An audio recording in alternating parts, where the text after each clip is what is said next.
Mr. Gunderson, your tenure at this law firm wasn't very successful, was it? I worked very hard. Is it true that you once failed to deliver a motion to the court because you thought they were closed due to inclement weather? Someone told me that it was a snow day. Did you ever give opposing counsel a copy of our trial strategy? I thought it was part of disclosure. Did you leave a zero off the Hopkins settlement, nearly costing the client $900,000?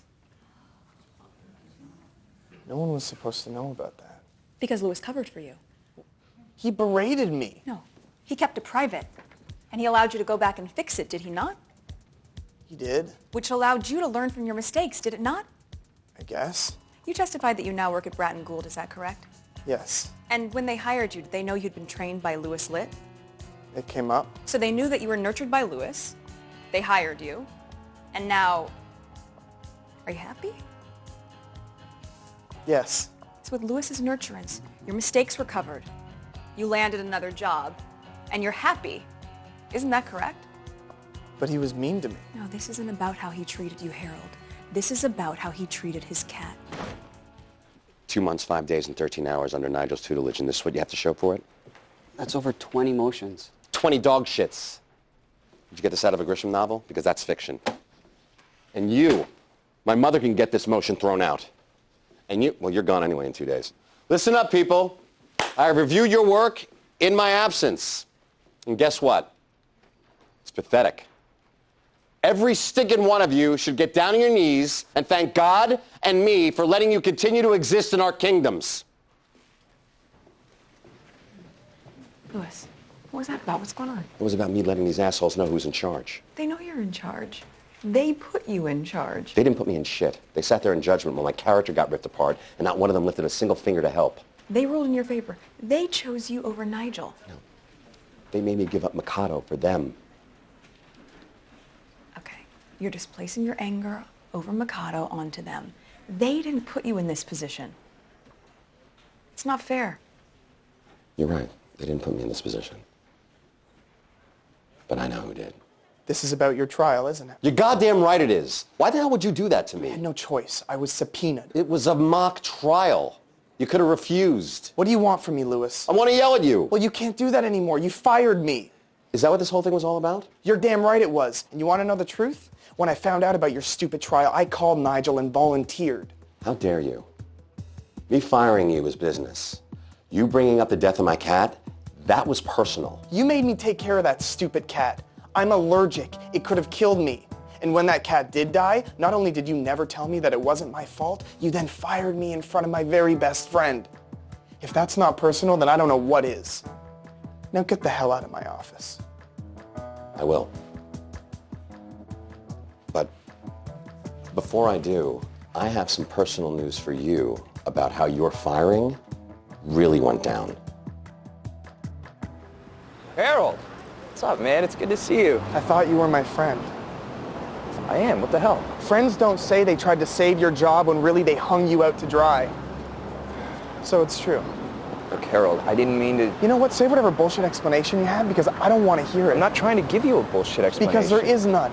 You got to choose between you and me, and you chose yourself. And then you lied to me about it. Yes, Harold, I did. And then after I lied to you, I got you a job at a huge, powerful firm. Yeah, you got me that job, so I'd owe you one when the time came. I got you that job because I thought you deserved a second chance. And then you came calling when you needed a lawsuit filed to get rid of your witnesses in your murder trial. I trusted you with that lawsuit because I thought you were a competent attorney, and you were more than happy to take it. And that murder trial you just mentioned is about to start, so you can choose to be pissed off with me or move on, but right now, I have a job to do.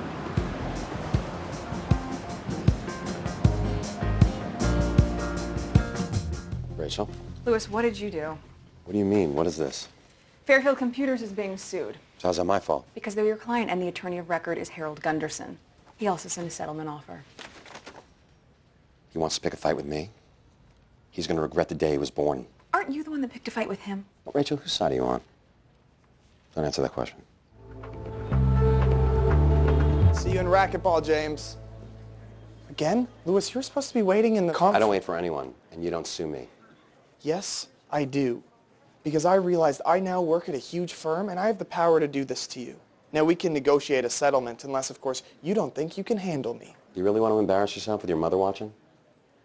It kills you that they don't ban us having pictures of our mothers like you did, doesn't it? A man is judged by the photos he displays.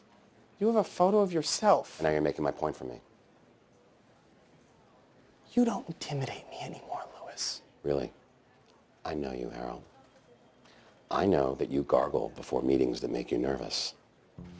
And I smell mint. We don't agree to paragraph 3 or Well, 4 I need to or have 7 4. through 10. No, my client won't stand for that. Your client will stand for whatever the hell I give them. Please, can I have 9?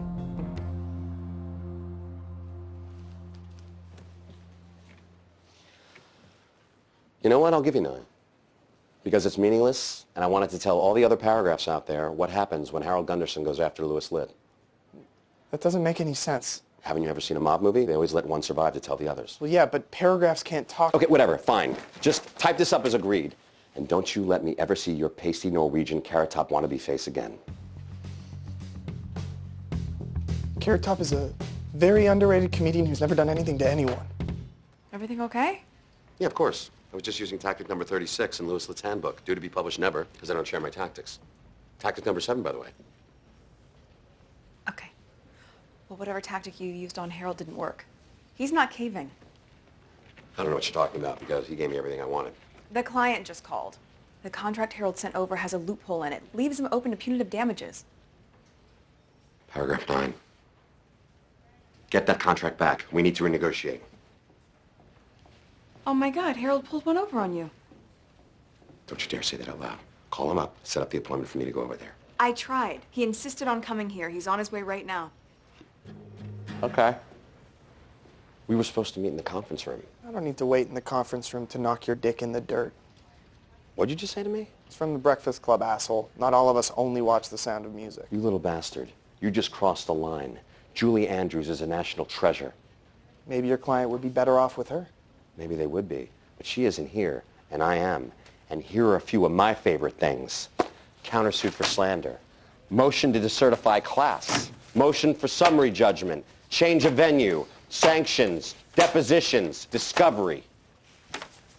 Great use of folders there, Louis. Too bad none of them are going to work. Well, they may not work on the case, but they're definitely going to work on you. What are you talking about? Oh, I'm talking about you may win in the end, but it won't justify you spending every waking minute of your life on this bullshit instead of doing everything else that you've been assigned to do. You do that to me? Well, I won't be doing it to you. I'll be doing it for Bratton Gould. And you'll be laughed out of there the same way you're laughed out of here. Louis. We got nothing left to say. Drop the suit by the end of the week. One of my associates will see you in court. Get out.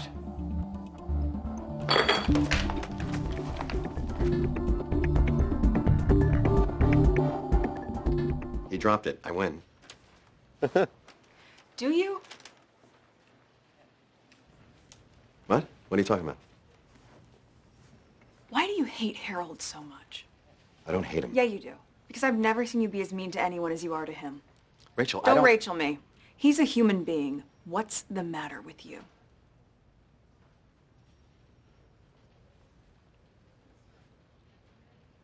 When I was a kid in gym class, we had to climb the rope. Every day I tried really hard, and every day everyone would laugh at me.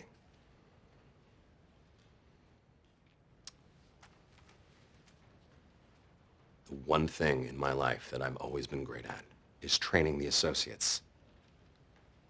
Except for Harold. He's my failure.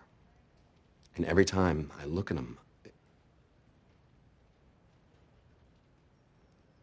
puts me right back in gym class.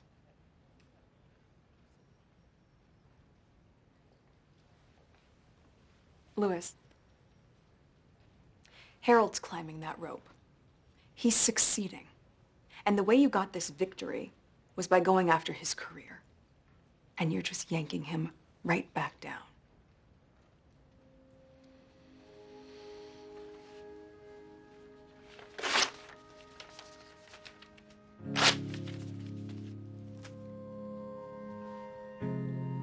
We never got this.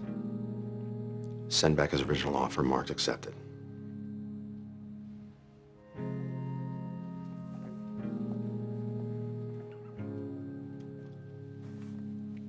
I never want this spoken of again. You never want what spoken of again?